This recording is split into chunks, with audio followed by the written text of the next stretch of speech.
Welcome to the Movement Minutes with your host, Reed Nellis. Here, we pursue the human connection. We learn how to empower one another. We discuss clinical pearls. We discover our passions. We reflect on our capacity to achieve. We remain open to novel trends and concepts because regardless of our backgrounds or experiences, our successes or failures, we all speak the same language, human movement. On the podcast today, we've got Dr. Jaime. So welcome back, everybody. Jaime Moore, Dr. Jaime Moore, otherwise known, probably better known as JMO, is a PT based out of the East Coast. He spent some time with EXOS down south, working and understanding how to be a one-stop shop for athletes to get better and perform their best. Picked up a wealth of knowledge down there. Has since moved back to the East Coast, now located in Philly, where he owns and operates his own little shop there, which I think is awesome as a PT. If we're talking business models of running your own space, the autonomy that's supported with that. We get into that a little bit today, as well as just coaching models, tips for new grads, trinkets and toys and modalities and therapists, best use of those items as well. So again, great conversation with JMO today. And please help me in welcoming Dr. Jaime Moore.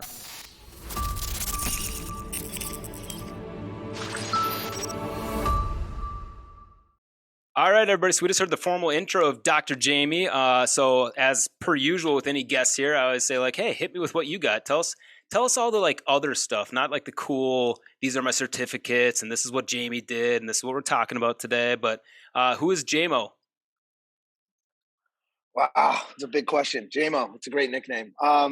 So hey everybody, I'm Jaime. Wait a second, where'd you get the nickname JMO from? Actually, I got it at EXOS. Okay. I showed up and one of my coworkers, who's a strength coach, is also named Jamie, and she was there first. So gotcha. It was just it just stuck. Yeah. I thought it was like a self-proclaimed nickname for the longest time until right now. So when you said it's a great nickname, I'm like, oh, I thought you gave yourself that, like a marketing ploy, but all right. So, all right, continue. Sorry. Smart, but I'm a New Yorker through and through. And that pretty much explains everything about me. Born and raised in New York, family kid to immigrant parents. So, my family came here and I had to figure out kind of what this American dream looks like, which I know we'll talk about in a little bit, but I'm on my own path to the American dream right now. Not that I love to be active. I was an athlete growing up. Fueled my passion to what I do today. I love being with the people I love and care about. I love being around the people that are important to me, and I love stimulating interesting conversations. I love to just talk to tons of people and hear about their story and hear about their life. And when I'm not in the clinic, either with my family, I love to be on the beach. That's kind of my happy place. So I love to just sit on the beach. It lets me collect my thoughts and be in my head a little bit and just enjoy life, or I'm playing golf. And that's a great place to be also. Yeah, two very chill things. As you know of me, Jaime, you know that I don't just sit on the beach very well. I got to be moving on the beach or doing something. Maybe that's a sign that I actually should be sitting on the beach instead of like constant ADHD, but I should take a book out of your page. So you just mentioned this and the nickname where that stemmed from, but EXOS. So for those who don't know, Jaime started with EXOS, graduated, all that fun stuff, moved to EXOS, had this awesome opportunity really, and now you're back in Philly. So let's kind of bring everybody up to speed. So you're in Philly now doing your own private practice thing. Walk us through that journey. Tell us about EXOS. Tell us the fun stuff, getting to work with high level athletes, all that, and then what brought you back to the East Coast at least, not New York, but why the move to Philly? So had an amazing opportunity. I actually interned at EXOS in PT school. It was my last clinical internship. Got lucky enough to be selected. There's like a rigorous application process. Got lucky enough to be selected, and that was my first kind of taste on what true sports performance and physical therapy meshed together looks like.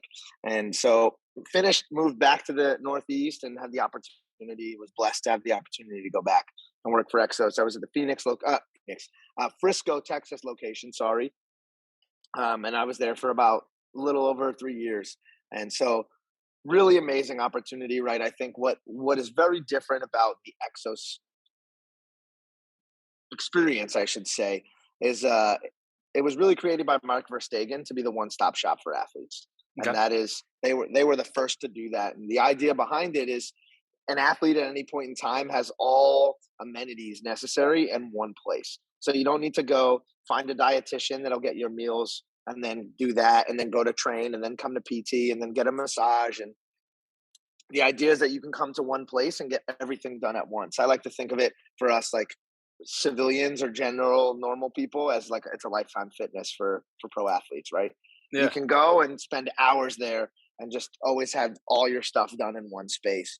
So it was really amazing opportunity just being able to learn to integrate, right? I think it's a learning curve for absolutely anybody when you get there, and being able to learn to integrate all of these pieces together and how to work as a team, I think is something that all of our professions are not the best at. And so really learning to collaborate and working with others to do what's best for the client. In this case, it's an elite athlete, but we do have general pop. Like we have gen pop that come in and train and get PT and get nutrition services. And so I think for me, it was a big glimpse as to what it should be, at least the start of what it should be, right? And so collaborating and actually working together, what a crazy concept. Right. And Well, so, and so go ahead. no, I was going to say that's really, you know, the meat and the potatoes of why I think the EXOS experience is so successful for athletes and clinicians is that it allows us to understand what this collaborative model truly looks like. Where I believe a lot of places, I would argue to say the majority of places out there really don't utilize the collaborative model. We don't work together. We don't play well with others. And that's just the Right. reality. I mean, here we are, a PT and a chiro, talking to each other about Yeah. the same fucking thing. Like we all want the same fucking goal, right? Which is interesting. And I think the idea of collaboration to me, and this has kind of been a recent crusade in my own brain, is like not just collaborating with. I just got out of a meeting, hired another doc from my office here, and he's another chiropractor. And I'm like, I had PTs apply and everything. I actually wanted a PT in here, but like that just what worked out. So it's Right. not necessarily collaborating within a multidisciplinary approach, but even, and this is the idea I've been playing with, is like collaborating within myself. How can I, and this is something I've been doing for a long time, is like push the scope of my practice and push the boundaries. There's nothing in my scope of practice that says I can't have turf and a gym floor and a squat rack and load people, right? So like, why not? As a standard chiropractor, like they wouldn't do that, but that's Never. where I think more and more providers are already leaning towards, or should be leaning more into, being a one-stop shop. Not saying that like I know everything. I am not the one-stop shop for lymphatic drainage, for example, which is my next patient who wants me to do. I'm like, I'm telling you right now, like, I'm glad you saw our website and wanted to book this, but I'm going to kick you right out our doors because like this isn't my specialty. This isn't my niche. Right. And so, yeah, like I know I'm not the be all end all for anybody's answer, anybody's problem, but like thinking externally and internally more collaborative to a more tailored approach for that specific individual is what I'm getting at. And I know you like that. So branching off that, now you're back in Philly, back on the East Coast. Walk us through kind of your business model and like what your primary niche is, what how you lead your care, what the conversations are like, all that fun stuff. Yeah. So I actually, it's funny. People think I'm from Philly because I moved back to Philly because I say I moved back to the East Coast. Yeah, but it is back to the East Coast, which like from us Midwesterners, like the whole East Coast is just the East Coast, right? It's one little circle. Yeah. So we, believe it or not, I actually did some crazy market research that brought me to Philly. So my experience, right? I knew I needed to, we both teach, and we have to be able to get close to a major airport, and get on a plane and do all of that. And at the same token, I want to be able to provide that for my athletes. I know a lot of times athletes are not happy with the care they get in season. Not pointing out any organization, right? A lot of athletes globally are not happy with working with the team. And sometimes they want to keep things personal. They don't want to tell their employer absolutely everything that's going on, as we both know. So I needed to be close for both reasons, right? For my athletes to fly in or me to fly to see them and to be teach. So moving back to the Northeast, we kind of started to look at general areas, and crazy enough, I actually did market research in the area, and there are not that many people who do what I do, who do what we do, right? This sports performance integration movement, health, pain relief thing in the Philly area. Yeah. Which is like, it's such a large market, but I think it's the forgotten market in the Northeast because everyone thinks of Boston, New York, Yep. DC, and Philly. We just kind of sit in this little like central region and nobody pays attention to it. And so when I was doing my research, minimal competition, I hate to say it, but if you're going to go start a business, you want to start in the most successful way. So we ended up in Philly, which is close to both of our families. And so now my model is, I struggle to say one on one. I am one on one, but I think we place a lot of emphasis on being one on one, and I don't think that tells a big picture because you can be one on one and be like a shitty provider. Yeah, And just absolutely. just just because you're one on one doesn't mean you're getting quality care. It just means you're getting more personal, like individualized care, personalized care. Doesn't mean it's good.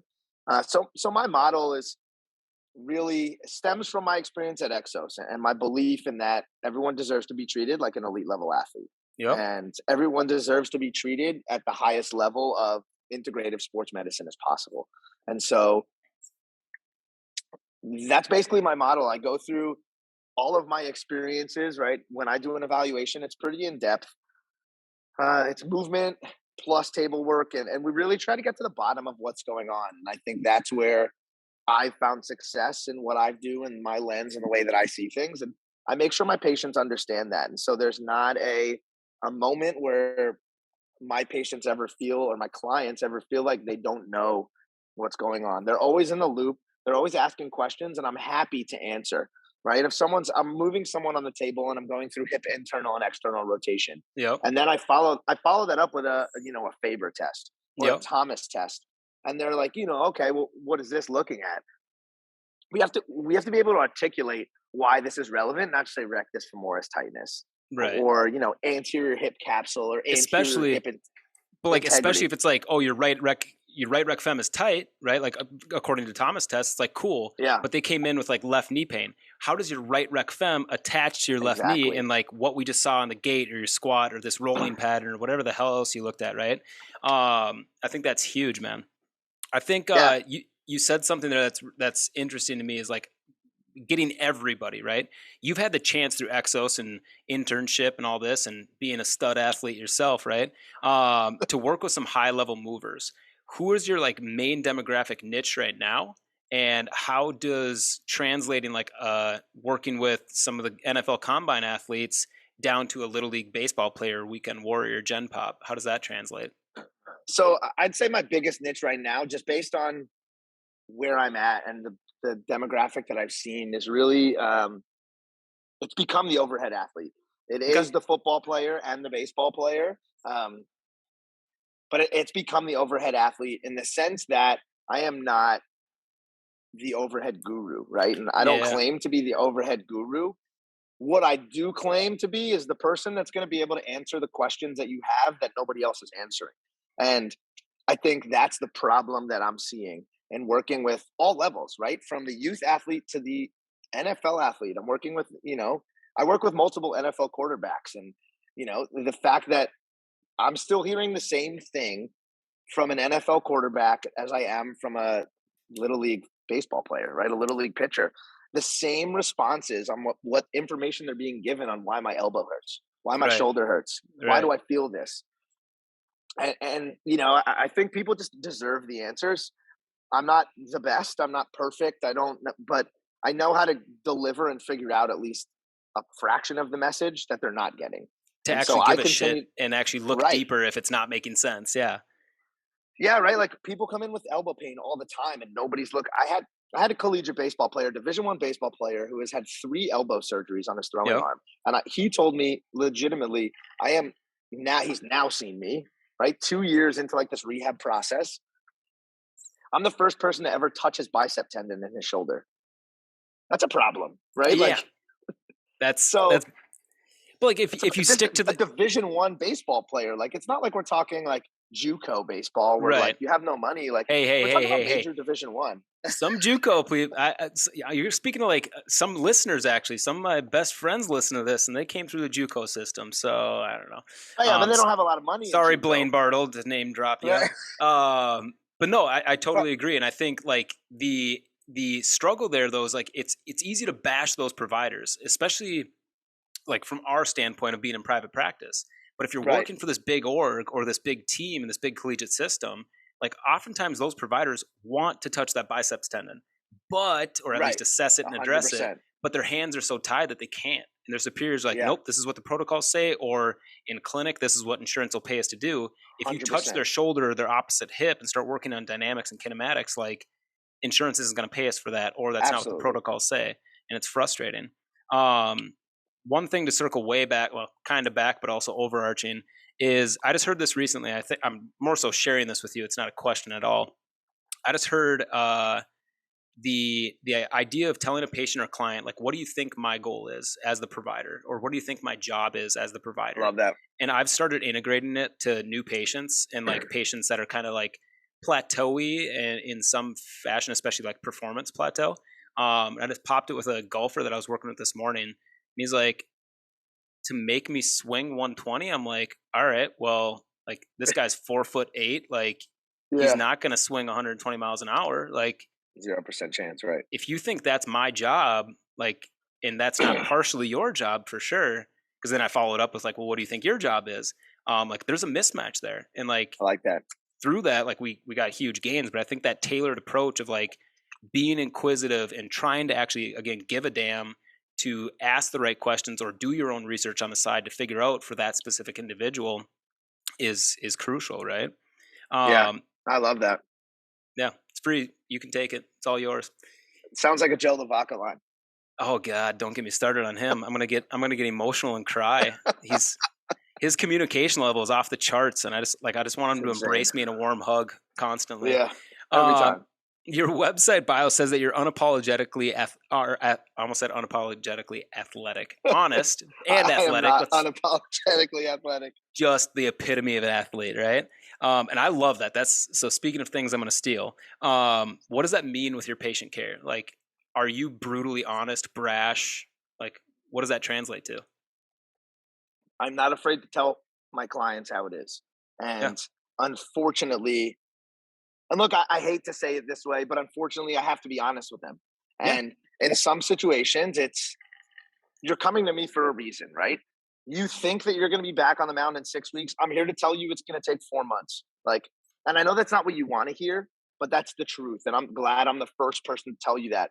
If I get an ACL patient who believes that they should be running at 12 weeks and they are not ready to run at 12 weeks, I'm going to be the asshole to say, I'm not letting you run. Like, I'm just not doing it.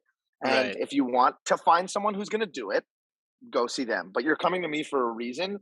So these are the reasons. And then I rattle off all the reasons that they're not running. And then they say, okay, well, that makes sense. Like, I'm cool with that. Now, the flip side is also, I'm completely honest with my professional athletes. And you know, unfortunately, when they are consulting with me, they're consulting with me for a reason. They have a medical staff. They have someone that works on them. And so if someone comes to me and they say, hey, man, like, what do you think about this? I want a second opinion. The amount of phone calls and texts I get to just, can you just give me an opinion on this? Like, this is what I've got going on. Can you take a look at this image, screenshots from their team and all that? You know, I have to say, like, I got to be honest, like, no, like, I don't agree with that. Like, I don't think that they're acting in your best interest. I don't think that you should be playing through that injury. I don't think that the progression that they're telling you to return to running is the correct progression. You know, just, doing X, Y, and Z, and then all of a sudden we're back on the field. That's not the correct progression. And this is what the progression should look like, right? And so part of the idea of being a New Yorker and being unapologetically myself is that you need some shit to back it up. Yeah. So you can't just tell someone like, no, that's not right, figure it out. It's, no, that's not right because this is what is right. And this is what you should be looking for. This is what you should be getting. If you're not getting that, then there's a problem. Right. And I think, like, that's all, dare we say, like in the con category, right? Sometimes being that second opinion, like I work with as a basically that consultant role with a lot of, especially in season right now with the NHL players that I work with. Yeah. They'll be like, hey, my team's thinking this, like, because NHL is completely flip side from NFL, right? NFL wants very stereotypical umbrella term or umbrella talk here, but NFL really wants players back on field as fast as possible, generally, right? Generally, That's starting to change, and especially certain injuries, like they'll definitely give people more or less time off. But NHL, the players want to be back on the sheet as fast as possible, but the NFL team wants them out. Team wants them out because there's way more games, right? And that's what it boils down to. It's not like the NHL versus NFLPA is that much different. They're all advocating for the same thing. No, NBA is just the same way, right? Yeah, every game means more in the NFL, right? And shorter game season. So with my NHL players, like their team will say like, hey, this and this, and I get to be the bearer of good news and be like, hey, actually, like I think we could do this, or I think you should look at this, or ask them about this. Because again, like, so local team here, Minnesota Wild, like if you were to poll all the Minnesota Wild players, I bet you maybe 25% of them have ever seen their team chiropractor at least. The number of guys who have asked where I'm like, hey, do you even know who your team chiropractor is? And like, nope, not a clue. Nope. Like, right. And it's public information. They could Google that. I can Google that, right? Like, it's just bonkers to me. Actually tell you, yeah. Yeah, like they don't utilize that, which I don't even know the guy. I don't know his name. I could look it up. It's in my brain somewhere, but I'm not saying he's a good or bad guy. It's just they don't utilize all the care available to them sometimes too. So it's not always bad news we have to bring to them, but sometimes it is, right? It's honest news, right?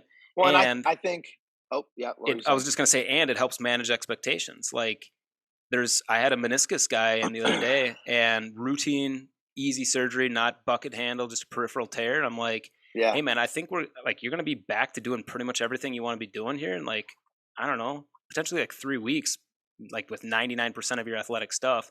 And don't get me wrong, like this is a weekend warrior athlete, dad, like whatever. Right. He's not running marathons or anything. And it took a little bit longer than we had anticipated. And then I was wrong. And like, he's a great dude, like never would blame me. Like I set these very high expectations and then things just progressed differently outside of any of our want or need. He slipped on the ice. So like there was something, and I mean, shit happens, but like, you just feel guilty when you don't get to promise or you don't get to keep up with those promises. Right. So. Yeah, no, I think the other thing, when speaking about being unapologetically, I'm unapologetic in my views of the human body. And I think that's important because I am, we both understand it. I've heard the damn sentence, this is the way it's always been done, way too many times, that I just, I do not, and I'll stand on this pedestal until like the head of the APTA calls me and all the big heads in PT call me. And then I'm still going to stand on the pedestal and I'll probably lose because I'll be able to recite research and make me look stupid. But I do not believe that the best way to strengthen an ankle is a 4-way ankle with a freaking band. Like, right. Or a 4-way hip with a cuff weight on the hip is just not the best way to strengthen an ankle. Is it necessary? Sure. But the amount of ridicule that I've gotten through my career for not being the guy that does that and finding other ways to strengthen an ankle, and knock on wood, like, I don't have re-injuries. Like my athletes don't get re-injured. Like they still go back just as strong as they need to. We just do it differently. And, I'm going to tell that to an athlete. I'm going to say like, look, I just don't find the value in us sitting here for 5 minutes and me holding a damn band and you're going to move all these different directions. And I'd rather give you ankle stability by doing things that are way more quote unquote functional, but more importantly, like way more better bang for my buck. The body doesn't work in isolation. So why am I strengthening in isolation? Like, why am I giving you ankle eversion with a green band when your body quite literally never only does ankle eversion, never does ankle eversion only in an open chain position, right? Sitting on a table, like not acting against, that doesn't happen. So why am I even thinking to create this situation in my clinic where I'm being paid to help you? Like, why would I even create that situation that is never going to exist? Make it more of a game ready approach or sports specific approach and start loading the entire system. Absolutely get that. But also adding in like the cognition standpoint of things, like what we learn with rock tape and teach with rock tape is that biopsychosocial. Like if we can start making this athlete move load around their body in, let's say, like even a kettlebell halo as their foot's going through inversion, eversion, iso, or hell, you can make it concentric, eccentric for that matter. Like as they're going through that kinetic chain, like it starts adding into their cognitive system too. So we can make them a smarter athlete. Because at the end of the day, if we're talking purely athletics, they have to make a decision faster than an opponent to win, right? Hopefully a physical and cognitive decision, but it's both, right? Speaking of fun things, tools, toys, gadgets, you're a big fan of like everything. And recently I've been seeing you pimp out this Anchor thing. Like what's your favorite new toy tool, toy, gadget thing, and then B, like what do you think is the bare minimum for? Because we'll get into your influence with new PT grads. What do you think Yeah. is the bare minimum for somebody to be a good provider? So First, what's your favorite? yeah. So right now, I gotta say, like, my favorite gadget is probably the anchor. And look, I have a lot of favorite gadgets. I got a lot of gadgets because I love to have options. And a lot of times I see my athletes multiple times a week, right? I see like some my pro athletes I'll see 5 days a week. Like, you gotta have reasons. Again, there's always a reason why I'm using something. There's always like my everyone that works with me knows, interns, past coworkers, and clients, you're never going to ask me a question that I haven't already thought about the answer. So Right, I might need a second to gather my thoughts so it makes sense to you. But right, there's always a reason behind every single thing. Like, everything is intentional. And so why I love that is, I'm a solo provider. I don't have the money that these big conglomerate corporations have. And for me to start buying equipment, to buy thousands of dollars worth, Kaiser, look, I love you, but I yeah, can't afford Kaiser equipment. right, I just had a great conversation with Vald talking about all of the different sports science stuff. I can't afford thousands of dollars a month in sports science equipment. Like, it's just not going to happen. It's not in my budget. And as much as I do value it, and I would love like a sports science like center where I can lab, truly, yeah, yeah, it's not going to happen. So what I love about the anchor is it allows me to be as mobile as I want. I can move anywhere in the gym. I can strap that bad boy up to absolutely anything. I can change resistant at the drop of a dime, and it's mobile. I can throw my backpack and throw my bag, fly with it on the plane if I'm going to see an athlete. So now all of a sudden, I have the ability to mobilize what I do on a pretty regular basis. yeah. So I'm not just stuck in like a little corner. I'm not just stuck, on this wall. I can start to migrate around the gym and make kind of any location my playground. So it allows us to be versatile. So I'd say from a toy standpoint, um, I think that and the sneak peek of the rock wave that's coming out has probably become another one of my favorites. I'm a big vibration person. I love to use it to kind of connect and Hmm. have patients get connected pre-session. So before I ever do any manual, I usually or touch anyone. I like to spend 60 to 90 seconds with vibration in a targeted area because it's going to help our somatosensory system start to integrate. Okay, this is what we're working on here. We're paying attention to this now. Um, got it. We're driving in. So I love the non um, vertical vibration that we're getting, the true Yeah, like wave. yep. Obviously, it's not out yet. It should be out in a couple months, but those two are probably right now. If I had to be honest, are probably my two like most utilized toys, if we're going to call them a toy. Well, and I think you summarized your entire list because I'm sure there's more gadgets and stuff we could talk about forever. But Tons. oh my god, don't get me started. But summarized it well right away of saying like it depends on the person essentially. Like there's so many toys, not a single one is the answer, right? Like Right. I'm not going to try to answer the next part of this question for you because I hope you say what I'm thinking. But the versatility of a tool and having many tools in your toolbox is crucial because then you're more versatile as a provider and therapist and coach. Uh, Pods or floss or your hands, like nothing is going to be standalone, right? Like Yeah. you need everything, right? So yeah. So second part of that question then is what is kind of the bare bones minimum toy or gadget that you think most providers should be utilizing or look into more? Man, this is so let me give you two answers. The first bare bones minimum that gadgets, the first bare bones minimum thing that people need to look into and need is their freaking brain. And they need to be investing correctly in their brain. And what do I mean by that? If you have no systems, processes in place, if you don't have an algorithm in place, if you can't answer why to every single question and every single part of every single treatment, then you're not ready to integrate things. Like, if I can't look at you and say, I'm doing a reverse lunge for this, and then we're following up the reverse lunge with a lateral lunge, and then we're following that up with a eccentric hamstring slider, and then finishing with a, lateral step up. And Yeah, I need to be able to explain to you why that's important for Reed. Why is that important for my NHL player on a Wednesday versus any other movement that I can choose? right. only at that point can we start to add in more complicated shit. But if we can't even understand like the basics of human movement, then I think adding a toy, right? Like adding Right. a tool, whatever you want to call it, like or adding load for that matter. right. Like Like I love using my blackboard, right? The blackboard is like the little foot thing that I love using. But if I don't understand what it's doing or how I'm gonna maintain and change, and Court Conley can like totally go into the deep rabbit hole on this. Like right. if I can't understand how I'm gonna change so many forces coming through the body by altering foot position, like I shouldn't be using this tool. Right. Like I need to know that by excessively adding, 4 foot pronation and the impact it's going to have on the rear foot, the tibia, the femur, and the pelvis, like that's why I'm adding 4 foot pronation into this exercise. But I could do that without a blackboard. I could do that with a towel. So Right. a blackboard just allows me to do it easier.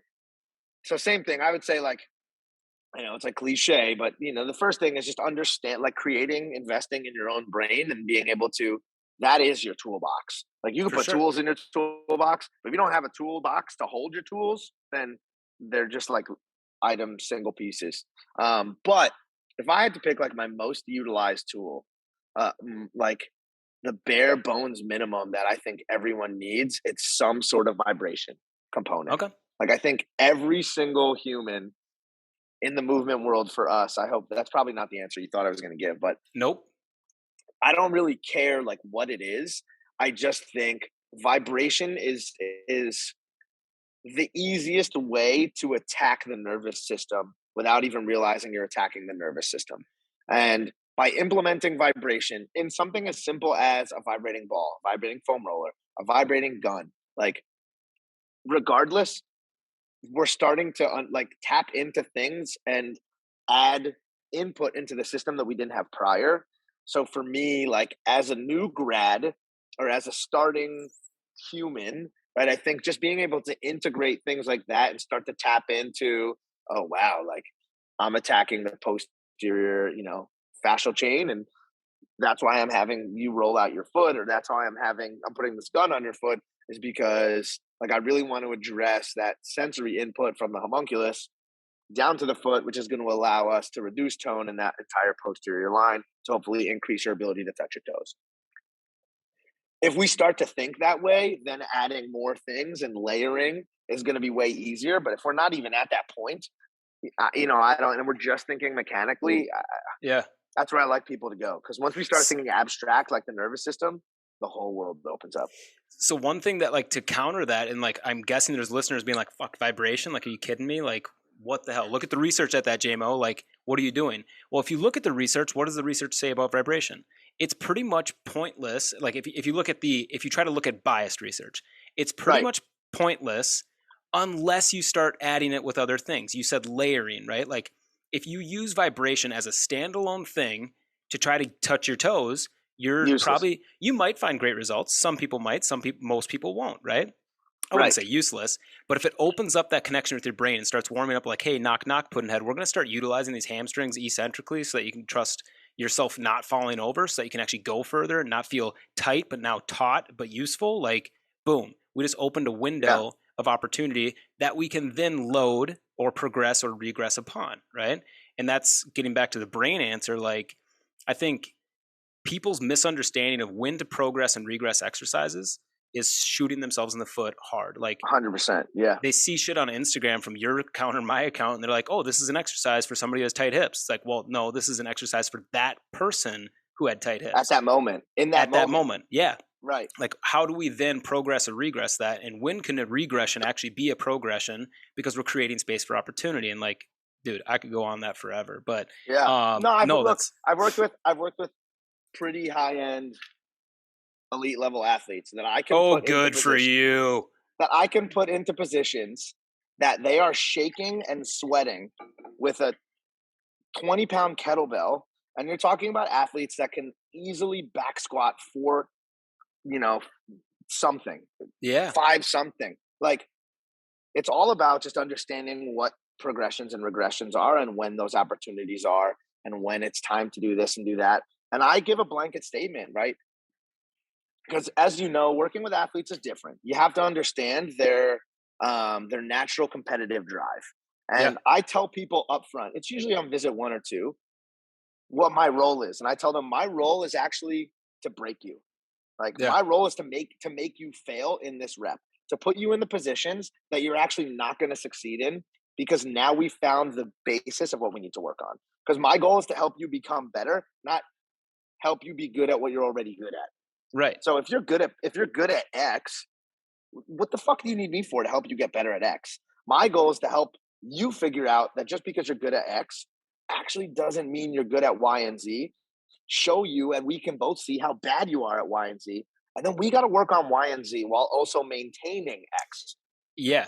I was just going to say, like, it's not like we're trying to decrease their strengths, right? We want to No. increase their strengths or at least maintain those strengths, but also bring up those weaknesses. And I think one of the coolest things that we can find is like a position where somebody's shaking or something like that, or the small elephants in the room is what I call them. Because if we're working with an athlete, weekend warrior or professional athlete, who's trying to get 5 to 1% better, like if you're trying to get 1% better, where are you going to find those 1% betters? That one rep Yeah. max? No, you're not going to find it in a one rep max back squat. You're No, going to find not at it all. in the small minutia crap of looking at the forefoot, rear foot, pronation, supination, big Right. toe extension. Like you're going to find that those small elephants in the room in the smaller areas. And that's where we get that 1% better to earn that person a $400,000 contract more or whatever that is, right? Right. Or get their PR in their Boston Marathon or whatever it is. So, Yeah. no, I think that's huge, man. So I want to keep you I'm on time curious here. before we keep Yo, yeah, going. What was the tool that you thought I was going to say? open space, Ah, shit. Yeah. All right. which is crucial. Like I know you, Yeah. I know you, right? So I'm not saying like you don't think this way. Yeah. But an open space to like roll, do, move, like is Yeah. easily the number one thing. It doesn't matter. 100%. It doesn't matter if Yeah. it's a 12 by 12 room or a 4 by 4 something like. Yeah. A wall and some open space, you can do Need it. so much load with Need just it. those two things. Yeah, absolutely. Yeah. Damn. But people forget that. Yeah, you screwed up. Yeah, you got me on that one. You done screwed up. No, it's again, there's no wrong answer. It's just varying degrees of right. Oh, yeah, of course. This is Dr. Jamo's answer. So so what I want to get into now is actually like your social media. I'm profoundly amazed by people who have so many followers posting Thank you. like I don't want to like dismiss you or demean you by saying like the same shit, but like The same shit. it's the same shit. Like you're just like hounding, like, all right, new grads do this stuff. How do we load an athlete? We do the stuff we just talked about, right? Like, but Yeah. I mean, Courtney, like you brought her up earlier, like it's just foot stuff, but like, how does she have 100,000 followers and things like that? Yeah. You got 20.2K followers, which is almost like a marathon worth. What does that mean to you? And like, how do you leverage that to your best interest, whether that's business, Yeah. continue to grow your business, or whether that's marketability of going to speak to this school and their athletes, or like, how do you leverage that following? Yeah. So first of all, I'm like super grateful for the opportunity to be on such a platform, and to have that platform and that voice. Side story, she's definitely never going to hear this, but I had Next who told me, I said I was really interested in starting Instagram, and she actually said to me, she was like, "It's the dumbest thing I've ever heard. No one gives a shit what you have to say." And like I'm just so appreciative that people care about what I have to say. And so the flip is, my mission is and always will be to show people that the way it's always been done and the way that you're always told that it has to be done is not the way it needs to be done. Right? I was always told through my entire career that I didn't dress professionally, I didn't act professionally, I didn't think about things the way that I was supposed to. I got crap for the way that I dressed, I got crap for the sneakers that I wore, and just being who I am. And that's at the end of the day, that's all I ever wanted to be, was just myself. Yeah. And I'm not going to conform to the way that I'm supposed to look. Just because you tell me this is what a PT looks like, I don't give a shit. I'm going to wear what I want, and I'm going to be happy. And I have never once had someone tell me I'm not professional based on the way that I look. And I curse all the time at work, right? Yeah. And I own my own business now. And I've never once been told, like, you curse a little too much. Yeah. Because people know I'm cursing out of passion. Well, so what does that mean to, what is like the 20.2 that I have right now? Like, what does that mean? It just means that I have a better ability to get the message out that it's okay to not be like everyone else. For sure. And like, for me, that is like the utmost on what I'm trying to do, because in a normal day, I can only see so many patients. I can only have an impact on so many lives. And if I can teach people and help people understand that you can be yourself and you can do things the way that you want to do and still get the outcomes that you want, I can have such a larger impact on the world and so many more people by just helping other people realize like who they can truly be and being able to be themselves. Absolutely. Could not agree more. And I think I function very much the same, you know that, but like the music that I play, the paint on the walls, like that's Yeah. me. And if I'm not me, I'm not going to help you. Like I need to dress the way I dress. I need to listen what I listen to. I need to swear a little bit. And that opens up some freedom with these patients and clients because then they get to be them, which is huge, right? I don't know what your mom told you when you were growing up, but like I was a little snowflake and I was unique compared to every other snowflake out there. Like Always. Yeah. why do we shut that down in the clinical world? Like how come my clinic and my thought process towards it can't be unique so that I can allow and Yeah. enable others to be unique and be themselves too? Love it. Keeping you on schedule here, I got 3 questions I asked every guest. Let's do it. We did not prep you with these whatsoever, so these are going to be raw Nope. answers. You got to get out here in like 7 minutes. So you better be on time with these answers. Be fast. I'm Ready? ready. Okay. Yeah. If you could be ranked top 10 in the world at something, what would it be and why? Oh, wow. Wow. That's a hard question. Wow. If I could be ranked top 10 at anything in the world, what would it be and why? Shit, that's a really hard question. Um, it would probably be, you know what? You know what? If I could be ranked, I would say it'd be in teaching. Okay. Because shout out to my wife, she's an amazing high school teacher. But I believe that everything that we do is teaching. And if I'm constantly educating on a big scale every single day, right, be it social media, be it with my clients, be it with whatever it is, if I can be ranked as like one of the top educators in the world, again, I just know that I can have more of an impact on people because I know that we can teach people and help people do things the way that it should be done versus the way that it's always been done. Absolutely. Couldn't agree more. What's one thing you know you can do better at and aspire to learn in the next year? Can't use Oh, teaching though. wow, that's okay. That's an easy one. Be objective. So one of the biggest changes that I made becoming a solo provider was becoming more objective for my clients. Why? Because I'm a cash-based provider. Yeah. And that's just a reality. I can't be non-objective and not be able to have people look at a paper and see and understand what and why from an objective standpoint, why what I'm saying makes sense. So the transition of being a solo provider has made me become way more objective, way more like type A, and it makes me like do my best to like keep my ADHD in my pocket when I'm at work. And rationalize some things. Yeah. Yeah, and think through things. So I definitely want to continue getting better at being objective. My evaluation looks substantially different than it used to look like a year and a half ago, and I'm proud of the growth that I've been able to take. But I want to keep being objective and continue to kind of look at the things that I think I'm still missing. Yeah, it's just like working with your athletes. Like, you know, you have Yeah, weaknesses. You've said it multiple times already. Like, you know, you're not perfect. Like, it's okay to work on those too. And I think there's zero shame to look back 2 years ago at your intake form or your exam form or your assessment, that way you do it. Like, it's okay to say you were wrong and to say, like, I was not as good of a clinician then as I am now. And that's a good thing, yeah. right? What about personally? What do you want to learn personally in the next year? Wow. What do I want to learn personally? Um, I think I want to work. I think my goal is always to be a better communicator. I would love to I'm be able to saying communicate. Like, outside of clinic. Outside of clinic. What do you want to yeah, do? no, Okay. Okay. outside of clinic. No, outside of clinic, I want to be a better communicator. I think being able to talk to people like in my life and really kind of explain what's going on and tell them like, yeah, this is like what I'm thinking, not just like blurt shit out and like Yeah. fucking you're talking to me and I'm just talking over you because you're stupid and I don't care about your points and right like That's because you're from New York, man. exactly. You So want to get you want to get the New York out of JMO. yeah, but not really because I live in Philly, so I need that. Um, but I'd say a skill, like a skill. I recently picked up basketball, so Okay. I'd like to get better at basketball. I think I never played growing up. Yeah, it's a really hard sport for Yeah, something it that is. something I thought was really easy. Um, no offense to any basketball players. Um, I just think like you can get a basketball court anywhere. It's cheap. It's Yep. easy. Like I play hockey. I want to play men's league, but need to have a place for my equipment. It smells. You got to pay for ice time. Like Ice time. I can Yep.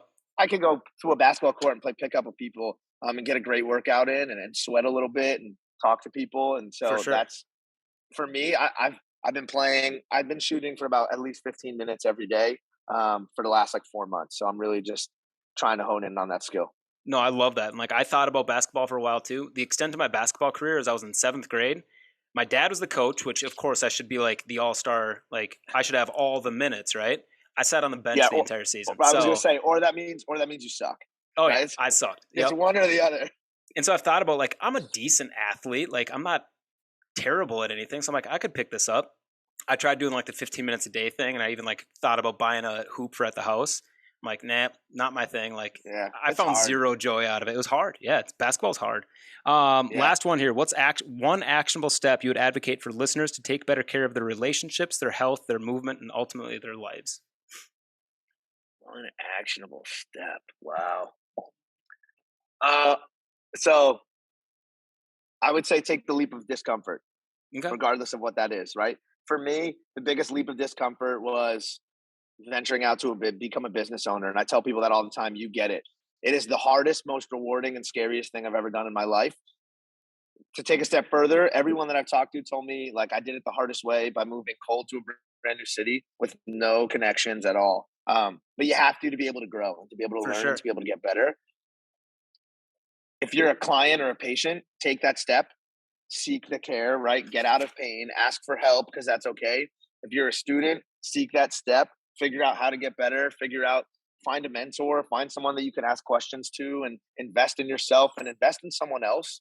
Um, to get yourself better and to help you progress professionally, right? Again, if it's a sport, if you want to get better at doing something, kind of get better at doing something, pick it up. Don't be scared. I think a lot of us act in fear on a regular basis, fear of what other people think, fear of, failure. And the reality is we got to just take the step out of the comfort zone and take the risk. For sure. I think like business wise, I'm talking to a lot of students and stuff right now. I'm like, if this sounds scary to you, you're probably ready to do it. Like Yeah, if it seems like something that like interests you but scares the shit out of you, that means it's the right thing do to it. do. So Yeah. absolutely, absolutely. All right, buddy. Well, I'll keep you on time. You go have a great rest of your day. I so much appreciate you joining me on this. I've been looking Thank forward you to so getting you much. Heck on. yeah. Like I teased you. Like yeah, Yeah. I've been trying to bury you in there because like I wanted this to be a marquee thing. So, but you got to me. You got to me. You're on here, and I cannot thank you enough for taking the time out of your day. Heck yeah, man. I appreciate you having me. Thanks so much, Reed. Have a good one, man. You too.